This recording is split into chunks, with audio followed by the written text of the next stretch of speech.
यानंतर बघूयात इतरही राजकीय बातम्या। सगळे सोयरेवरून जरांगे पाटील आणि सरकारमध्ये जवळपास मार्ग निघाला। जातीय विवाहातील मुलामुलींच्या नोंदींवरून दाखले मिळणार, बच्चू कडूंची माहिती। उद्यापर्यंत आवश्यक बदल केल्यावर जरांगे पाटील आपली भूमिका मांडणार।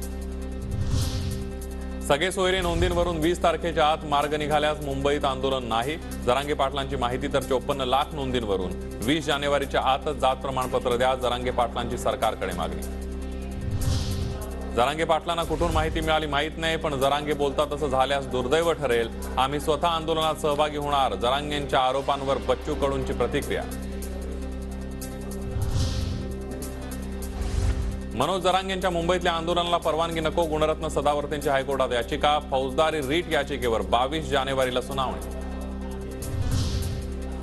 मराठा आंदोलनामध्ये काही लोकांना घुसवण्याचा सरकारचा डाव, मराठा बांधवांनो आंदोलनावेळेला सावध रहा, जरांगे पाटलांचा सरकारवर गंभीर आरोप। राम मंदिर जिथे बांधायचं होतं त्या ठिकाणी बांधलं गेलं नाही, राम मंदिर मुख्य स्थळापासून 4 किलोमीटर दूर बांधण्यात आलं, संजय राऊतांचा आरोप। तर ठाकरे गट कोट्यावधी हिंदूंचा अपमान करताय, राम मंदिरावरून आरोप करून स्वतःच हसं करून घेतायत, देवेंद्र फडणवीस यांचं संजय राऊतांना उत्तर। मी मूर्खांना उत्तर देत नाही, राऊतांच्या फडणवीस पूर्ण उपमुख्यमंत्री नसल्याच्या टीकेनंतर फडणवीसांचे प्रत्युत्तर। तर एक मुख्यमंत्री अर्धा उपमुख्यमंत्री बनला, मूर्ख कोण देश बघतोय, संजय राऊतांचा पलटवार। मुख्यमंत्री शिंदेंचा आजपासून 4 दिवस दावोस दौरा, दावोस दौऱ्यादरम्यान 3,10,000 कोटींचे सामंजस्य करार होणार। दावोसमध्ये महाराष्ट्रीयन नागरिकांकडून जय